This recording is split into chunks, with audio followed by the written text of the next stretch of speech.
Welcome, one and all, to the brand new ElestralsDB.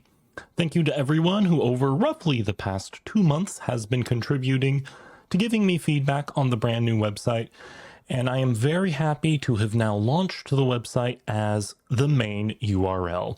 We're going to talk through all the wonderful new things today, ranging from updated search capabilities, new event data, and the ability to build and test decks on the website. So let's jump right into it. The very first thing you're going to see is a updated card search UI.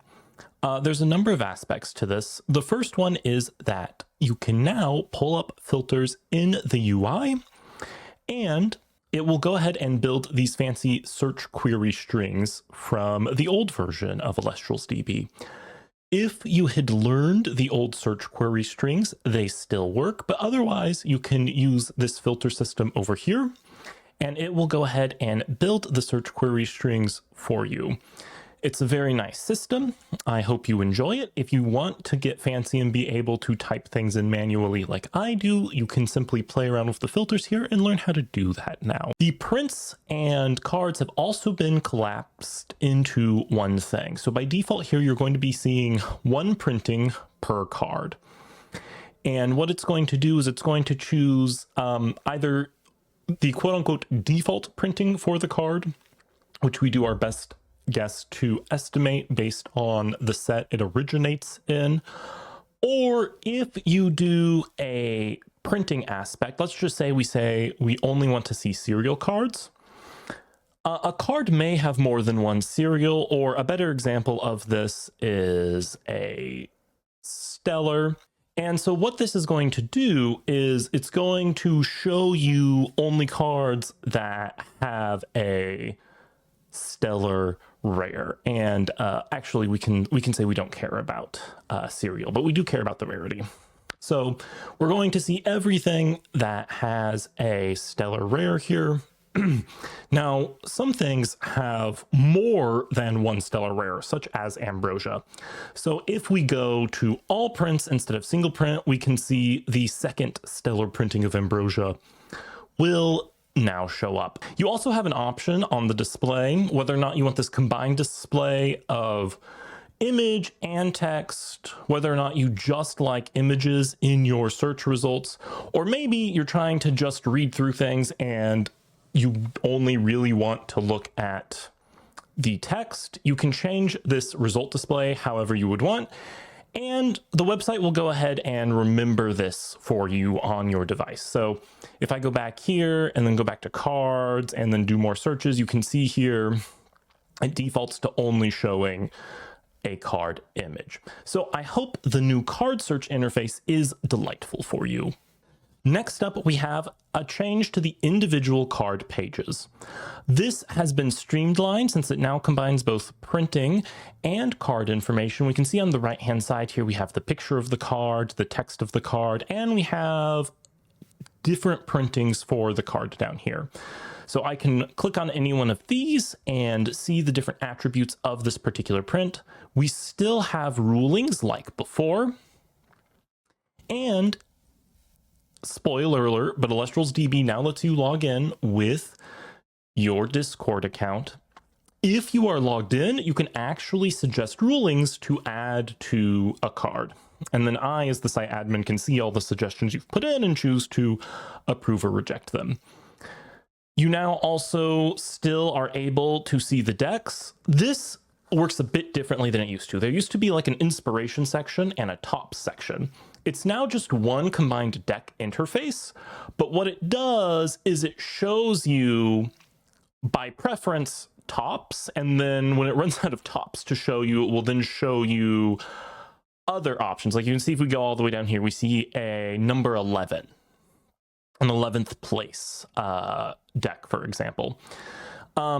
There's a whole deck search interface on the website, and we'll get into that momentarily, but before we get there, let's look at what's changed in events. So like everything on the website, events have received a bit of an update. This initial interface should still look fairly familiar to you, but we can go ahead and click into an event here, and we'll see a few things. One, there is no longer a like Swiss and top cut section. There is just one combined standing section that's going to lazy load for you as you scroll down. Just like before, you can search this though. You can either filter by players or cards they contain, just like in the old UI.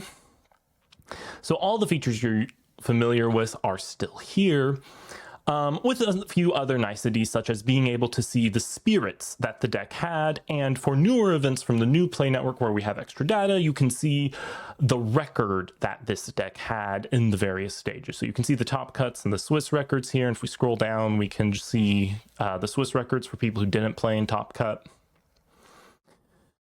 But what's even more updated here is there is a whole stats page. We can see spirit type representation, basically the number of that spirits that showed up and what percentage of the event that is. Almost 30% of the event was earth spirits. We then also break that down by top 32, so you can see maybe a spirit showed up a whole bunch, but it didn't convert. For this particular event, the representation between the event and top cut is pretty similar, but in past events you could see things where like there'd be a big representation of solar, but then the solar wouldn't convert to top 32 very highly. We can see popular card picks and side picks, and now we also show a version of that for specifically top 32. So this lets you get a bit of an idea on like, hey, a card might be popular, but it's not converting. And then we have this new section here called unique picks. Now, unique picks might look a little weird to you, but the way unique picks work is it looks for decks that have at least 4 unique cards in them that no one else played, and then it grabs the unique decks that meet that criteria that performed the best. So you might be looking at Flick here and go like, well, this is a solar deck, how is that unique? And then you look at it and you go like, oh, well, actually there's like this artifact package here no one was playing in this particular event. So the unique picks section of stats should help give you some kind of like fresh ideas on interesting things people are trying currently. But of course, one of the main things you're going to be doing from the event page is looking at players' decks. So let's go ahead and click in on a deck and see what's changed there. The new deck screen, like everything else on the website, is cleaned up a bit and has additional information. So we can see this representation of the spirits up top here, pretty simple. We see the main deck and then the side deck here with the purple bar highlighting it. If this deck was used in an event, like I said, you can now build decks on ElestralsDB, which we'll get to shortly. But if this deck was used in an event, it will pull in the event information for it. So we can see here, this got first place at this particular event with this record. That's pretty cool. We build some charts and graphs. We show you the card cost distribution for the deck. So we can see here there are 15 one-drop Elestrals, which makes up 37% of the deck. There's 4 Ascensions in the deck, making up 10% of the deck, 22% plus 30%, so about 50% runes in the deck. So you can see this card distribution should kind of get an idea of how balanced your deck is. And we can see spirit coverage, which is what is the total number of spirits you have in the deck versus the number of cards that require those spirits. So this gives you an idea on how carefully you have to manage those spirits that you have. Now, while we're talking about decks, we've shown the previous ways you could discover decks on ElestralsDB, which is looking at a particular card and then seeing decks with it, or by going to events and browsing those decks there. There is now just a deck search feature built into ElestralsDB, and it's broken into 2 halves, event decks and public decks. Both of these work the same way. The event decks pull from the events results themselves. Public decks are anyone who has published something on ElestralsDB that they've made public. You can see here, for example, I have Big Rock Hit Hard, which is the Crabs deck I have been playing a whole bunch of during this live stream format. But we'll go back to event decks here. This is going to be a very similar search function to the one on events, except you're searching across the whole database of information, but there are a couple of interesting things here. Most notably, I'll point out that there is an include card and an exclude card field. Let's say you're really interested in Hestia decks, but a really popular thing for Hestia these days is mixing it with Hephaestus or another divine. So I'm sure if we scroll down here, we will very quickly, here is an Aphrodite one, here is one that has Hephaestus. So let's say, oh man, I really don't want Hestia Hephaestus. I really just want pure Hestia. So we can put Hephaestus in the exclude cards here, and it's like, oh man, there's that Zeus. I don't really want Zeus in the deck. And then we can start filtering down and seeing, okay, here are the pure Hestia decks I actually want. So that's very good. You might have a player in mind. You might say, hey, that Trish person won Worlds. What do their decks look like? And you can go pull up Trishula and see things in their decks. You can click on this now and go say like, hey, what do their ratios look like in recent events? What does their spirit coverage distribution look like in recent events? And you can start getting ideas about particular players that you respect or have ideas about.